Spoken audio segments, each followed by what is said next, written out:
So you got a B in Gen Chem 1, but you got an A in Gen Chem 2 and an O Chem 1. But you slipped again and got a B in Gen Chem 2 and then an A- in genetics. And that's what happened to this pre-med. She started freshman year with a 3.66 science GPA and a 3.53 sophomore science GPA. It got worse. Fast forward 3 years and she applies to medical school, and can you guess what happens?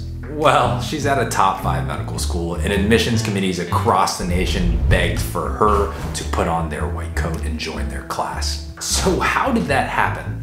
If you watch to the end, you'll read one of the best personal statements I have ever seen. Her narrative, her story is so captivating, and it's the main reason she earns an acceptance to a top 5 medical school in spite of her slow starts to her science coursework in freshman and sophomore year. Okay, so today we have a 3.76 GPA, science GPA, a 3.95, total 3.89 GPA with a 515 MCAT score, even spread, who ends up at a top 15 medical school. So let us start with the conclusions so you guys can get a sense of what we'll be going over today in this application breakdown. Walk down here. Number 1, excellence begets excellence. And excellence doesn't have to be just isolated to the medical field. You'll see examples in this application of excellence in nutrition research, excellence in the setting of a triathlon, athletic excellence, excellence with a cappella and singing, and just hobbies outside of medicines that are not necessarily related. Excellence begets excellence. Whenever I, as a reader, see excellence, regardless of the field, you or I have a little bit more confidence that they will demonstrate, or they have the capacity to be excellent in other things, whether it's human-to-human interaction or studying the science of medicine. I feel very confident that people who are great at one thing can translate their greatness into other things. This is similar to the late, great Kobe Bryant, one of the greatest basketball players of all time, translating his work ethic, dedication, those things that are constant no matter the field, translating that from basketball into things like movie, art, and film with his Oscar wins and Oscar nominees and things of that sort. Okay, number 2, personality and values. I love just how this applicant wrote this application. You can get a sense of this person's personality, how fun they are, how engaging they are, and their values just by the activities and how they write about their activities. You'll see examples of menstrual poverty and resource scarcity and mental crises and global equity and inclusivity and accessibility, all through the vehicles of her written applications. You just get a good sense of who this person is, right? You break down the professional mold just for a second so I can learn who it is behind the application, behind the writing, the person behind the application. All right.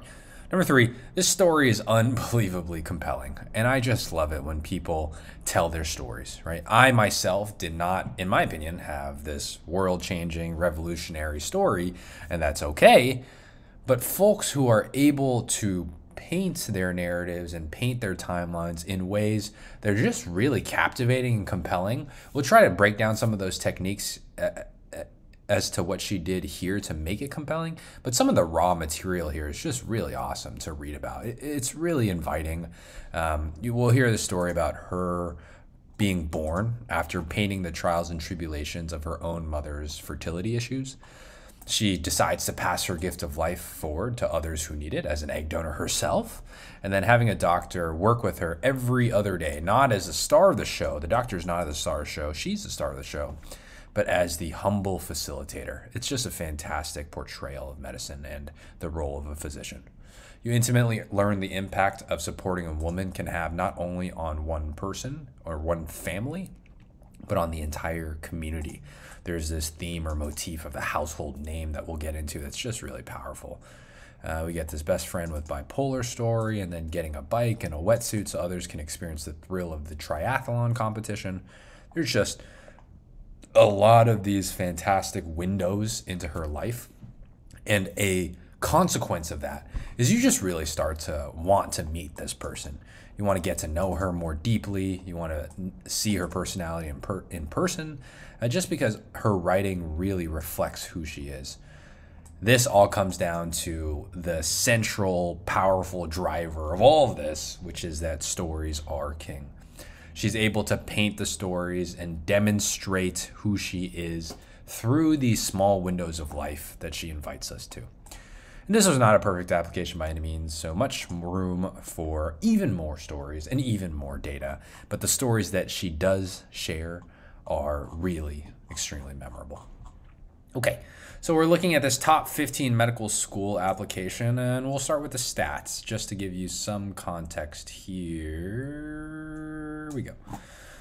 Okay, so we have someone who started pretty slow, right? To undergrad, freshman, sophomore year, science GPA 3.66, 3.53. This is not every applicant has a 4.0. Not every applicant gets straight A's through all first year, all of second year. This is an example of that.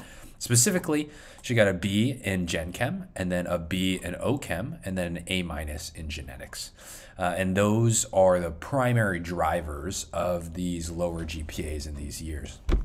With that being said, she ends it with a strong ending, junior year 3.92, right? And also buffers it outside with a ton of A's in a ton of with a ton of units, right? Compare the units here. 12.6 units or hours compared to 21 units or hours of all other or non-science courses. So if you have 12 science credits versus 21 all other credits, if you have a higher GPA here where it's weighted heavier, it's going to bring your GPA closer to 3.88 than closer to 3.66, right? And you can see her GPA was not smack middle, it's 3.79, which is closer to 3.88. Then you see this again where you have 6 units of science here, but 16 units of 4.0, and so the GPA ends up being closer to 4.0. And then her junior year, she really is cooking, and so she ends up with this very strong GPA with the most amount of units. So she's starting to really pick up her kind of academic abilities, at least, or get more familiar to the academic context. And then ends up with a pretty strong GPA, all things considered, 3.89, right? Essentially a 3.9, despite having 2 slow years to start with science-wise. Which goes to show, upward trends really tell a story. Making sure that you're being smart about all the classes you take, science included, but also all the non-science classes you take, buffering them with as many units as possible. This just helps the math end up in your favor. 3.9 despite a 3.53 year, right? Now we look at the MCAT. 515 gives you a top 10% score or 90th percentile score, and we have a nice even spread, 130, 128, 128, 129. So you get this picture of someone who's very well-rounded. You get this picture of a person who is starting to come into their own and for the last 2 years has just dominated the academics. And so you get less and less concerned about this person's ability to handle medical school curricula. All right, let's scroll straight on away to the conclusions, and we'll start with excellence begets excellence, and it does not have to be science related. We'll start with this nutrition research experience that I love. So probably just hit all 3 of these, but we'll start with what it is. So the research group at Northwestern is a global health and anthropology consortium led by this doctor who's a nutritional anthropologist who explores how people in areas of resource scarcity preserve the health of themselves, their families, and their communities. She did some participatory agroecology, nutrition, gender equity intervention, 2 funding grants, and research over summers in the academic year, coding using Stata, presented her findings at a conference, and co-authored a manuscript in this Journal of Nutrition. This was my proudest work as an undergrad. So this is a very simple paragraph that just says, like, what did I do, right? What did I do and what did I get? I did this research in nutrition, gender equity. I did the data and the stats for it. I wrote the manuscript, and then it is under processing in this journal. All right. Through my work in Blank Research Group, I was a part of a research project from its conception to its completion. Member of an academic team with a common love and drive for knowledge, conducted both qualitative and quantitative research, and took the lead in developing a central question. which would guide my work for the next 3 years. Collaborated postpartum depression and breastfeeding. Population-based research is increasingly important because there's an increase in food and water scarcity. So why is this important? Which lies ahead of much of the world's vulnerable population. Connect numbers and data to the lives of individuals and their families affected by these changes. My research experience has helped me understand study design, statistics, manuscript writing, and I'm excited to continue research. Okay, so this experience writing is at least not perfect, right? You get the sense that this one is kind of a description of what they do, but still some of the things are kind of confusing. Like what's a nutritional anthropologist, or what is participatory agroecology? What is deduce, right? And then the second part, she talks about connecting numbers and data to the lives of individuals. And I wish I was able to learn about the numbers. Like, how big of a problem is resource scarcity in the world's most vulnerable populations?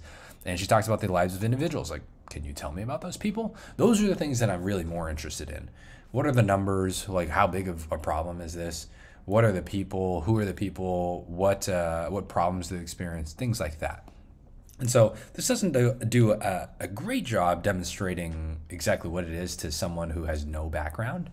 But you can see in these other extracurricular descriptions that I'll show you here on the left that there is a level of excellence that is demonstrated. 1,100 hours. She talks about the manuscript. She talks about the conference. So let's learn a little bit more about those. Nutrition conference presentation. So she was invited to present a poster at this nutrition conference. My subject was participation levels, baseline predictors, and their association with knowledge change in our nutrition-sensitive agroecological intervention. Kind of a bit of a beast of a sentence, right? I created the poster, oral presentation from professors around the world, from Nigeria to Indonesia. I loved engaging with experts, and I left the experience with affirmation of our work, new ideas, and advice on how to further our work. Pleased and excited to share our progress. Okay, again, it's a little bit hard to relate to. I don't really know what nutrition-sensitive agroecological intervention is, but I love some of these details, right? Professors from Nigeria to Indonesia. You get the sense that there's like this convention center, and she's there giving her presentation, and after the talk, some of the very interested experts in agroecology from Indonesia are coming up to her and giving her suggestions, right? She left the experience with affirmation of her work, some new ideas and advice on how to further our work. The Nigerian professor is saying, have you considered this? I've seen this in my community. And so some of these details are really, it helps you kind of be in that convention center with her, right? So I wrote, these details paint the scene of the conference, people from every corner of the world, and leaving with how to combine their ideas. It feels more relatable, right? That feels more relatable than baseline predictors and association with knowledge change. Oh, first of all, I didn't notice that, but in our nutrition-sensitive agroecological intervention. Kind of a bit of a mouthful. And next, we have a publication. So it's a manuscript in implementation science and anthropology and global health, nutrition-sensitive agroecology intervention. Co-authored manuscript, 3 years of research analysis, and it's under review for this journal, Nutrition. We quantified participation intensity, baseline predictors, association of participation intensity, and explored the association between participation intensity and intervention outcomes. I've never said participation intensity that many times in my life. I still don't really know what it means, but that's okay. It's a bit difficult to parse out as a reader or relate to. It's a bit jargony, but still, I get the gist, right? This person has done this research for 1,100 hours, 3 years, has a strong publication that's under review, has a strong presentation with other professors in the world, getting a sense of the project and kind of mixing cultures, mixing ideas. So you're starting to see at least this bubbling sense of excellence that she was involved in this research, and she was pretty good at it. Let us go back to our second example then of the triathlon. Triathlon, here we go. So for this triathlon experience, she's the education and accessibility chair. And then I look at the hours, pretty stark, right? 840 hours. Triathlon club. For all of college, I was on club triathlon, spending my last 2 years as member development and then education and accessibility chair. In my most recent position, I manage member inclusion and work to make the sport more accessible to everyone in terms of knowledge and equipment. I led clinics on different parts of the race and raised money to buy 3 more road bikes. That's awesome. I can imagine triathlon bikes are probably pretty expensive, maybe $2,000 each.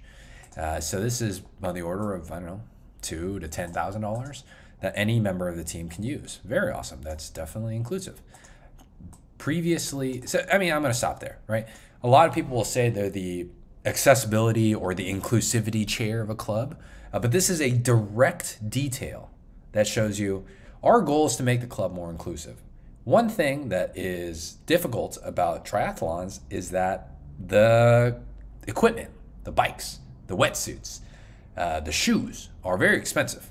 And so to make it more inclusive, not only am I going to teach them about different parts of the race, lead these clinics, but I'm also going to raise money so that we can buy road bikes that you can use. That is true evidence of inclusivity and making an impact in your role, as opposed to just having a role and not doing anything with it. Previously never having swum or biked, I competed 4 Olympic triathlons. Here's the level of excellence, right? I can't imagine completing one. That sounds very difficult. And they're Olympic triathlons. That probably means they're like Olympic rules. Maybe it's more difficult. By the end of my time on the team, including collegiate national. So this is like a collegiate national caliber level of athlete, right? The details add very cool context. You go from 0 experience to being a member of the collegiate national team, right? You go from having a club that recognizes not everyone can compete in triathlons because it's expensive, to one that raises money to buy road bikes that anyone can use, right? We're really seeing a lot of great things in this description. Over my 4 years, I watched club triathlon transform from being a group of athletes to a group of friends, something I'm very proud to have helped facilitate. Okay, triathlon is an inaccessible sport for many, requiring money for race fees, equipment, wetsuits, bikes, as well as you have to know how to swim and ride a bike. When I joined the team, its active members were almost exclusively those who had the skills and financials to compete. There was a lack of leadership amongst less involved and usually less experienced members. And so I helped create, so this board position didn't even exist. I helped create the board position of education accessibility. When recruiting members, I promoted inclusion and emphasized that the sport can be people of all skill, all commitment, and all financial levels. This is how you operationalize inclusivity, I wrote here. And she took on she created a leadership activity and then made a real difference, right? She closed the gap on education. She closed the gap on finances. And because she did that, now this sport is more accessible to the masses. Through my position, I made this possible. Opening up the team to more people turned it not only an athletic club, but also a social one. We had more people compete in collegiate nationals than ever before. Again, another bit of data and proof of her level of excellence. From triathlon, I learned how to find a balance between being a supportive friend and approachive leader, invested in my teammates' success as they were in mine. I see this skill as being essential for the profession and collaborative learning environment for medical school. Okay, so she didn't need to tell me this, but I already connected these dots as a reader, right? Someone who's able to be a part of a team, support their team members, put in 840 hours to building a team and making a sport more accessible. You want that person in your medical school classroom, right? For all those soft, intangible skills of collaboration, leadership, being a part of a team, managing people, right? You're really seeing this excellence come out. If she went from 0 to collegiate nationals in 4 years and did this 4 times, what do you think she can do in medical school, right? I think those are the things that are giving me more confidence in my head that this person will be able to handle the rigors of medical school and be able to be a blossom or grow into a fantastic physician. All right, so that is a great example of excellence again. Now we will go to Capella. Maybe it's Capella. All right, so I will just look for it. Give me 1 second. Okay, so we have this a cappella assistant music director role. And again, I am just like blown away by the amount of hours that are dedicated to this craft, right? 770 hours. So this a cappella was a constant in my life at Northwestern. We practiced listening and teamwork during rehearsal to end each quarter with a great concert.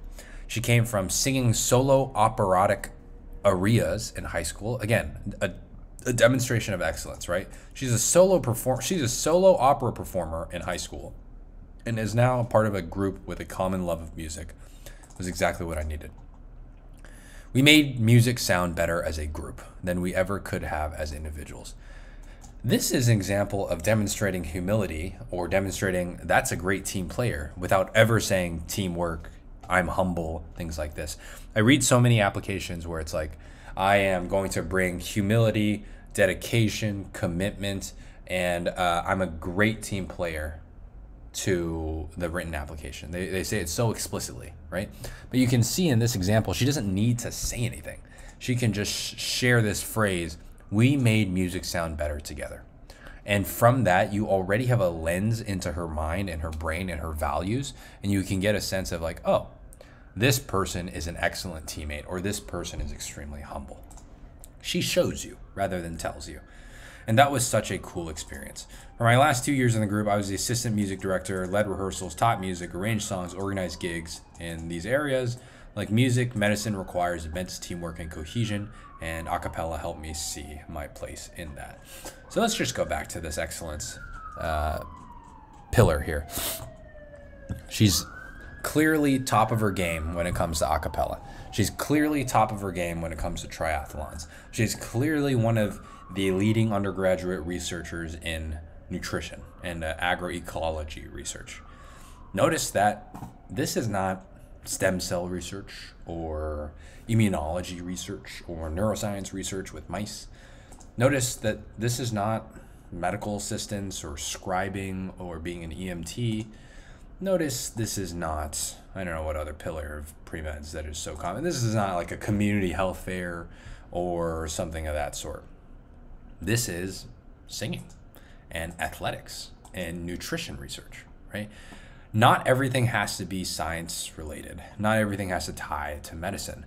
But whatever you commit to, I urge you to be excellent in. Because if you demonstrate excellence here, excellence begets excellence. We can imagine that someone who's really good at something has the skills of determination, consistency, education, going through hard things, right?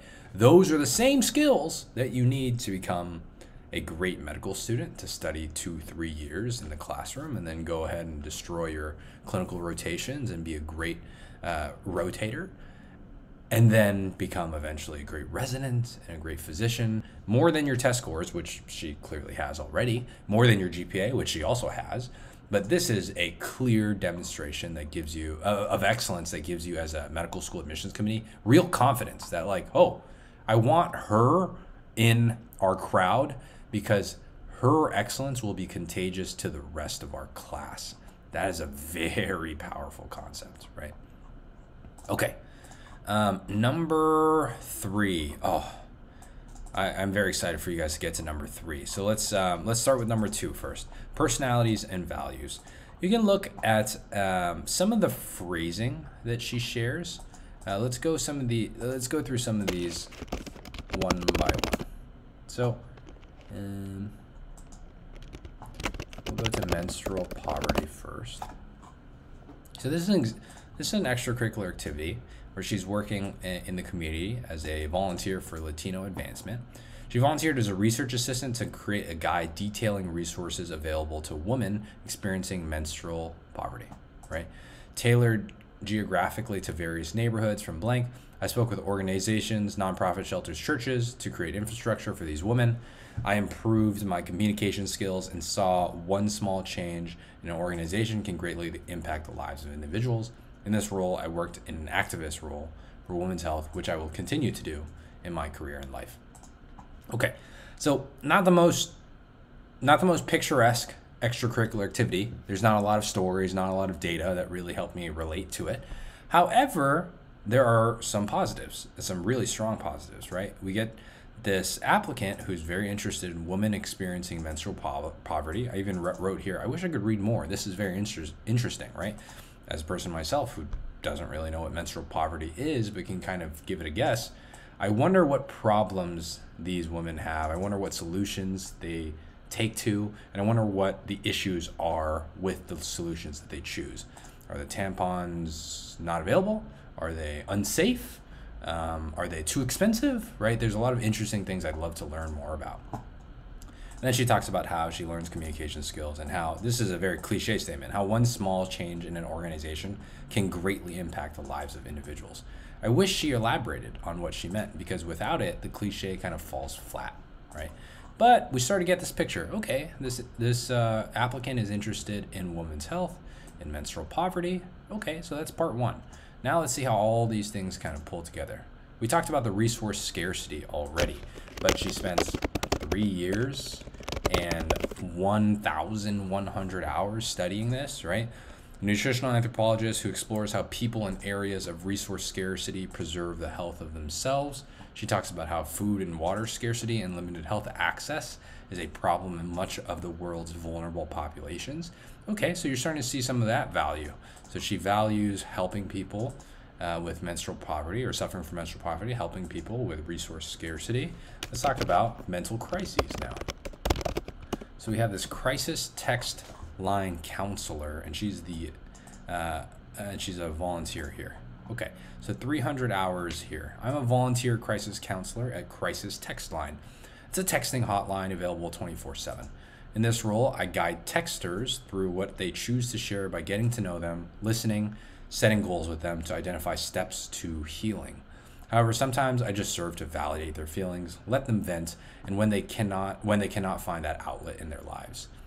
This has equipped me for everyday life and supporting my loved ones and peers, and I foresee it being an integral experience to me being a doctor when I manage their physical and mental health. So before we go on, kind of an aside here that I noticed, she says that she guides texters and she helps them identify steps to healing, right? These are, again, what I call like in-group, or the closest thing to it is like an inside joke, where if you're in the experience, you know the language of the people in that experience. And so you show that experience, you show that by using some of the phrases and jargon that people inside of the experience would know. For example, I wouldn't call people having a mental crisis myself, I wouldn't call them texters, but they do because they work as a crisis text line. And I wouldn't say that my job is to identify steps to healing, but they will, because that's kind of part of their curriculum, part of their training and things like that.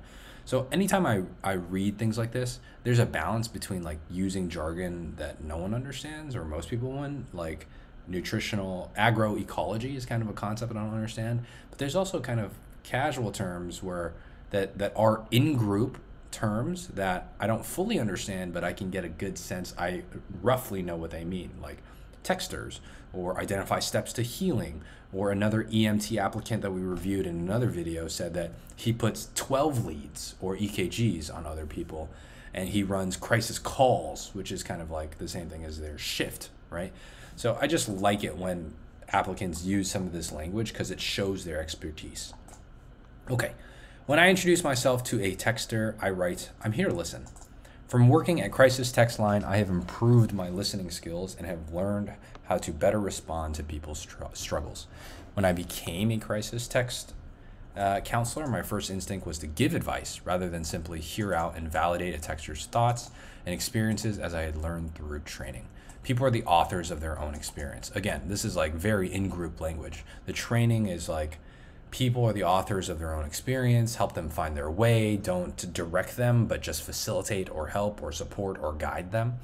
This is very much the philosophy of mental health crises centers. And sometimes all they need is someone with enough capacity to listen and support, which can ultimately guide them on their way to finding their own best solution, right? My work at this crisis text line became more impactful to me when my best friend was diagnosed with bipolar disorder and used that platform to prevent suicide.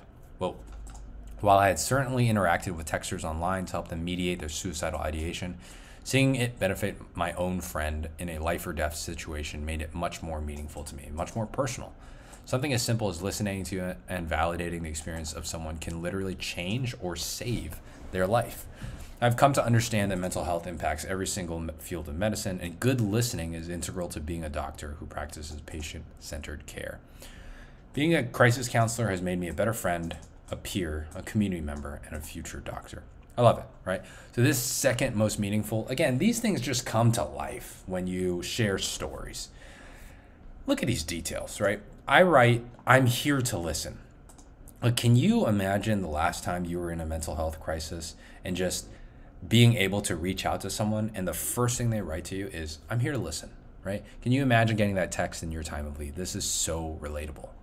And whether your best friend did it or your partner or your parents, I'm here to listen. When I became a crisis counselor, my first instinct was give advice rather than simply hear out and validate their thoughts and experiences. I have a ton of problems with this. Anytime my partner is in a crisis or is frustrated with something, my first thing is, I have a solution. Why don't you just do this? Why have you tried this? Things like that. And I find that she demonstrates her maturity by sharing this lesson. Details that show growth, not tell growth. She's showing you that she's maturing over time to become a better listener, to become a better crisis counselor, and this is exactly how. She doesn't have to say, I'm very adaptable. I grow very quickly. If you teach me something, I will learn it fast, right? Which is kind of the theme of other people's applications and their writing. This is the whole concept of show, not tell. And here we go. We have this best friend story with a bipolar disorder and using a platform for suicide prevention and how it changed their life. You can write, this is important. Like, for example, mental health is very important in today's society. Or you can write, my best friend was diagnosed with bipolar disorder. This platform saved her life, right? Both are very short sentences. However, the first one, this is important, mental health is important in today's society, is very cliche, doesn't really drive home the point. But this story, you can really get a sense of how much this means to her because it was so personal. And sharing those stories really, really, really help you erase any issues with cliches or generic writing. So I love this I love this crisis text line app description and how it was written. But you're starting again to see more of these values of hers, right?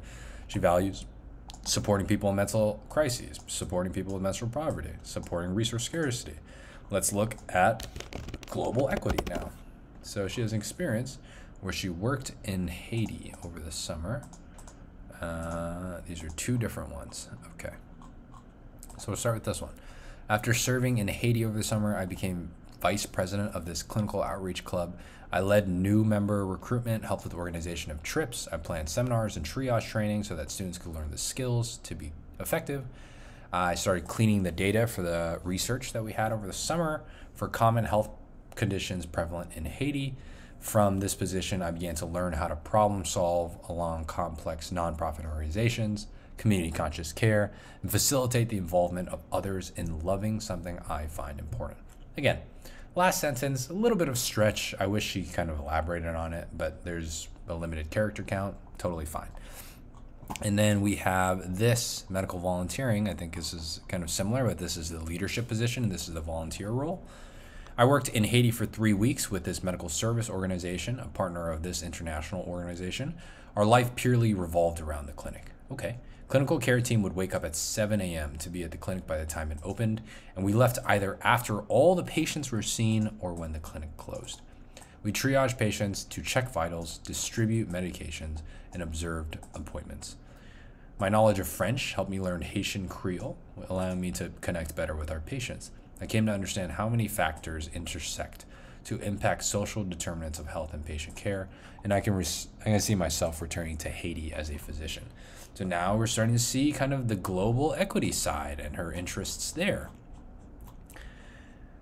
So now we get this more of a picture, right? We get this menstrual poverty, resource scarcity, mental crises, global equity, and then we get the inclusivity and accessibility triathlon experience that we described earlier, where she's helping fundraise for more bikes so that everyone can enjoy the triathlon sport.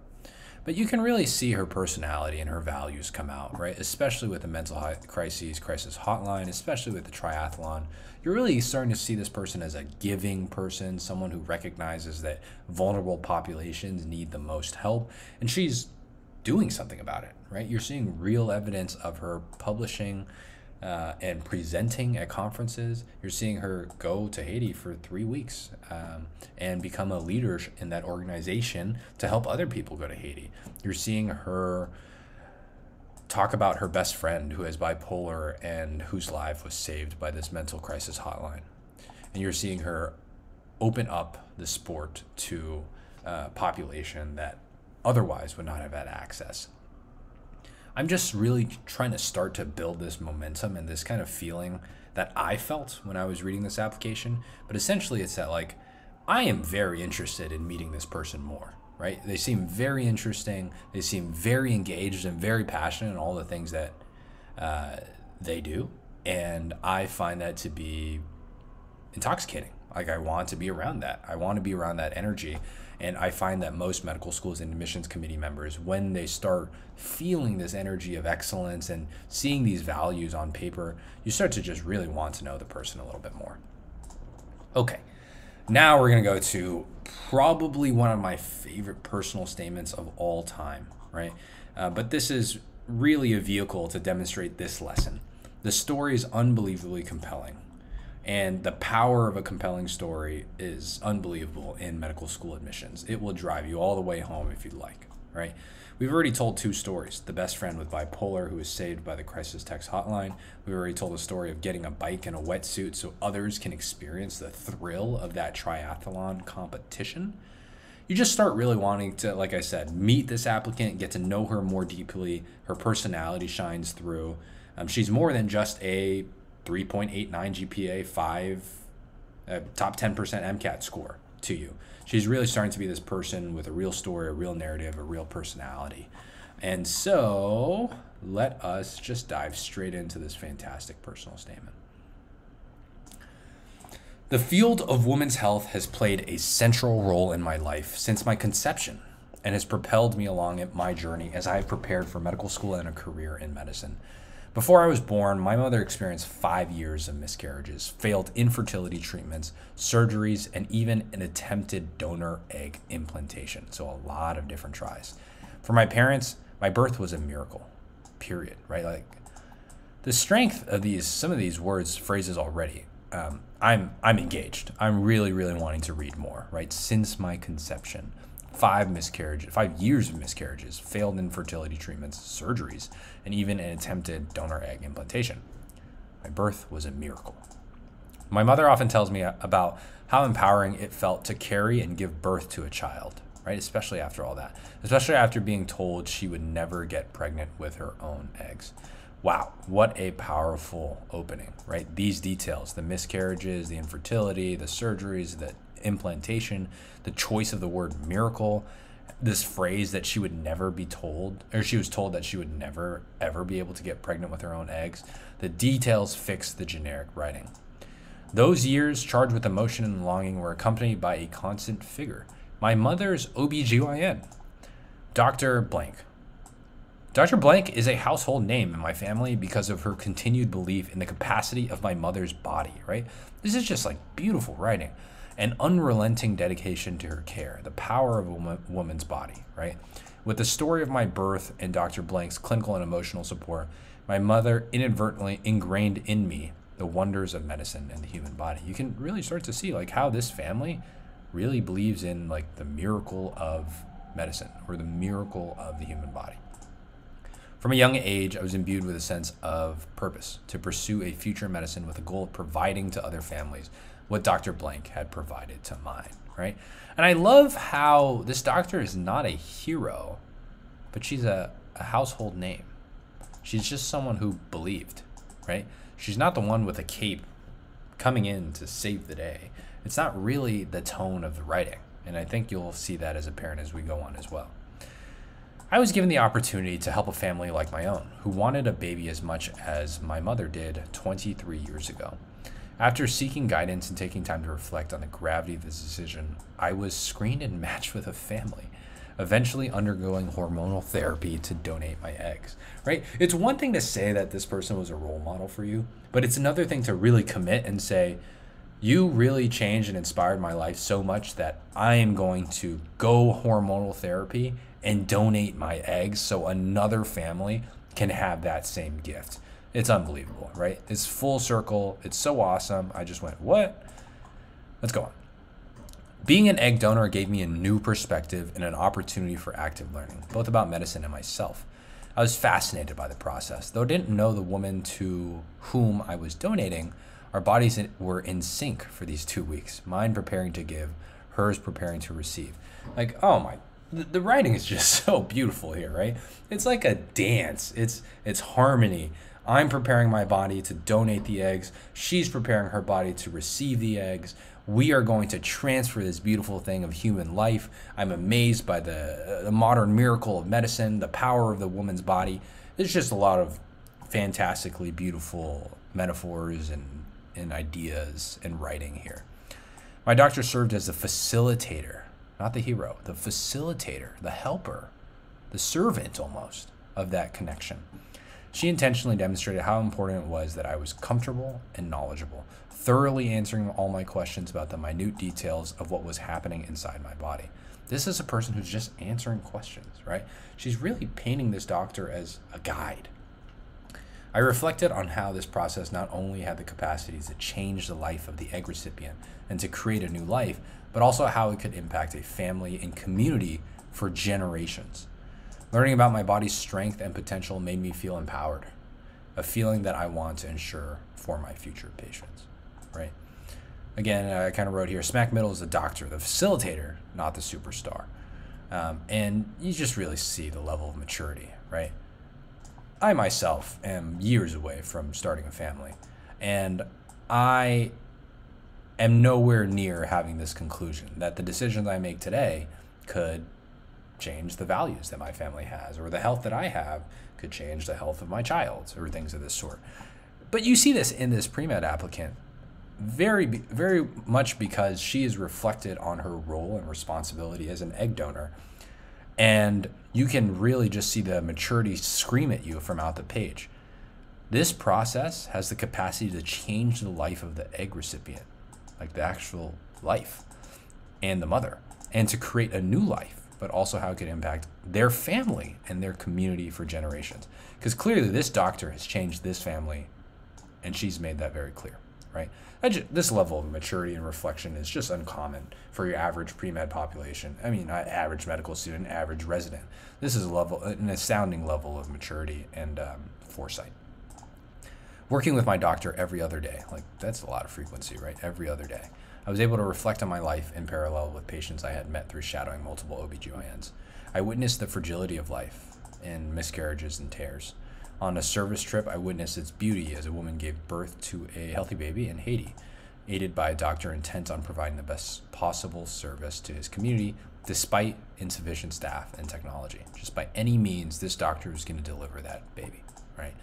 I later stood as an immigrant in Tennessee, saw with tearful wonder the first ultrasound of her baby. One physician I shadowed was at the point in her career where she was delivering second-generation babies, exemplifying the value of trust in the relationship between a patient and provider. That's just awesome, right? You're really in the house, or you're in the image that she's trying to paint for you, where there's this OBGYN. Not only has she delivered mom, but she's going to deliver mom's daughter or mom's son. So it's 2 generations that this doctor has been involved with this family's care, right? You can imagine the person being on the porch being like, yeah, you know, or the grandpa being on the porch, or grandma being on the porch being like, yeah, Dr. Blank, she delivered mom, and she also delivered granddaughter.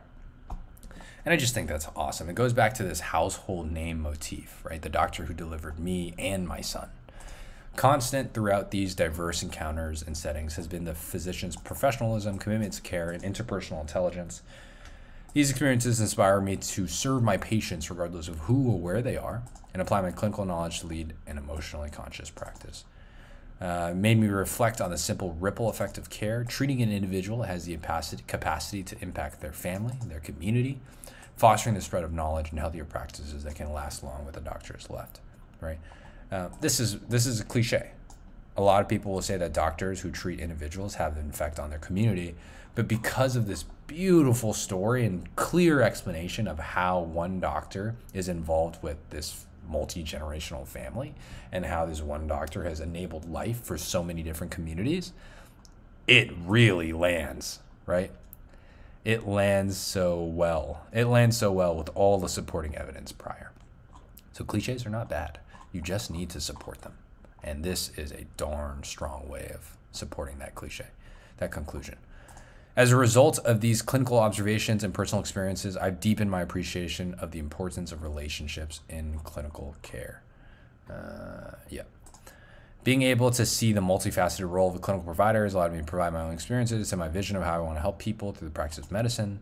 Team-like nature, clinical work through shadowing and service. I envision myself as a leader, being the direct facilitator, not only of care, but also of meaningful emotional connections with my patients. Again, not the superstar, just the facilitator. As a future physician, I want to embody the characteristics of doctors whom I've gotten a chance to know: dedication to service, patient-centered care. I want to practice medicine with the aim of treating the whole person and their community and their family, not just their condition.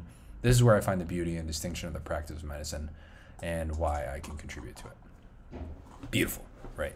This is probably one of the strongest personal statements I've ever read, just because it's just so engaging from beginning to end. You are really such a close, you're just so involved with this person's story. You're rooting for them from beginning to end. You love how the physician is painted in the story.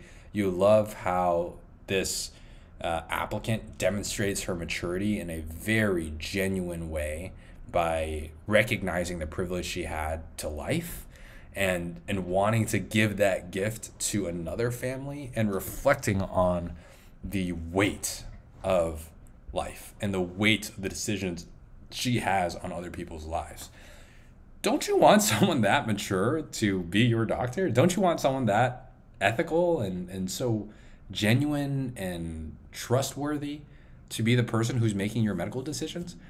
I mean, I certainly do. And so that personal statement just really gives me strong confidence in this applicant that, like, I absolutely want this person in my medical school admissions class, right? All this personality, all these values that she is bringing to the table. All I know is that's going to absolutely enhance our class and our community. So that is the power of a fantastic story, right? Not only does she have the GPA, I've seen the GPAs before, I've seen the MCATs before, but the people who are able to really share their stories, that stuff hits hard and is extremely memorable, right? I've read probably hundreds of personal statements by this time, and I can really only remember a hand few, and this is certainly going to be one of them that stands the test of time. Okay, so that is going to drill in the third conclusion that I want to really emphasize in this session, this application breakdown, which is the power of a strong story in the work and activities in the personal statement. Just to be thorough, let's go through the rest of the application here to see if there's anything else that I'd like to remark on. Here we go, starting from the top now. Okay, so we have awards and grants at the top. I love these awards just because they're outside of the traditional scope of science and medicine. You see this is a faculty grant and summer undergraduate research grant. Both of these are for the nutrition research, I believe. And then there's a French department award for the best essay in French literature. Again, excellence begets excellence. I just love how these awards are not Phi Beta Kappa and the Dean's List and valedictorian, right? They're just demonstrating that this person's a little bit outside the scope of that. And it's okay because she's still absolutely a powerhouse and excellence in things outside of medicine. So we talked about this one, which was her manuscript in the nutrition agroecology research. Let's talk about this medical assistant position in ENT, right? There is 2,280 anticipated hours, but notice 0 completed hours. So this is probably the job that she did during her gap year. For my gap year, I will be working as a medical scribe and eventually be certified as a medical assistant in the ENT office. I've shadowed doctors before. I'm going to have a more active role by aiding physicians and nurses. Having this experience will help me be more prepared to be a physician by experiencing their daily routine. I'm looking forward to learning about the patient's conditions and their lives in general, improving my listening skills, right? She says that she's looking forward to improving her listening skills, which is a bit awkward because she hasn't actually started, and it could be argued that you won't improve your listening skills as a medical assistant because you're preparing tools, preparing procedures, doing vitals, right? Not really in a more active listening role. I just think that while, of course, this is great for her to get more clinical experience, your gap year should and can always be a part of your pre-med journey plan, but there are cons to doing so. Remember that you have not logged any of these hours, and so writing about it is a bit difficult. And also that because really you haven't done it, you aren't sure whether these things that you hope to learn will actually come to fruition. So again, I always like to try to have the strongest application by the time of application, right? By the time you submit your application, you want it to be as strong as possible or strong enough to get into your dream medical school. If you need to take the extra time because there's a crucial part or a critical part of your application you want to bolster, that's great, and I recommend that. However, recognize that there's a con to it, right? Because you can't really say much on the primary. You could say a little bit on the secondary, maybe 200, 300 hours worth, and then you could say a lot more in the interview. But again, this discrepancy always kind of stands out to me, the 0 and then a large anticipated value. Okay, so next we have a teaching assistant in undergraduate biology lab. I served as a TA for a biology lab that worked with C. elegans and analysis of the proteostasis network. I don't really know what that means. I became a figure that students could rely on and feel supported by while remaining accessible. I balanced becoming a leader and teaching others while at the same time making an enjoyable experience for the students. I collaborated with professors and graduate students on compiling the student data for an experiment that had never been done before, facilitating a real scientific research process rather than a lab, where the answer was already known for certain, combined communication, leadership, and scientific inquiry skills into one, right? This is a very classic example of a generic experience description, right?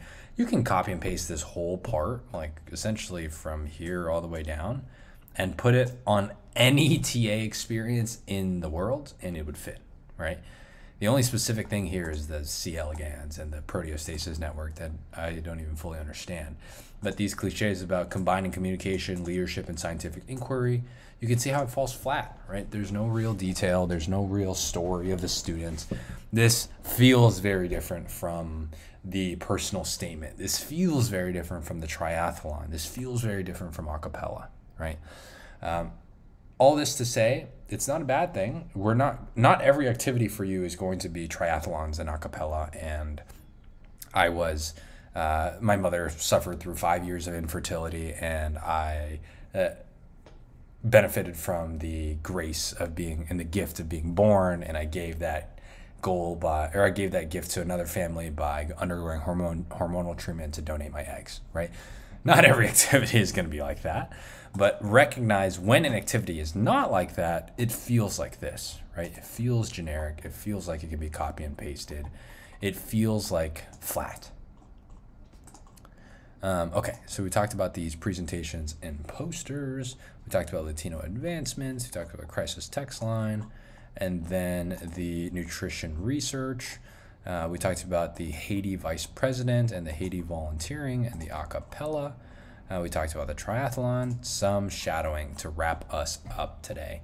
So throughout college, I sought out opportunities to shadow OBGYNs and psychiatrists. Hello, this seems very intentional, right? Someone who works at a crisis text line, someone who has a OBGYN doctor as a household name, right? Someone who's given their family the gift of her being born and gave her the gift of sharing that gift of life to another family and passing it forward.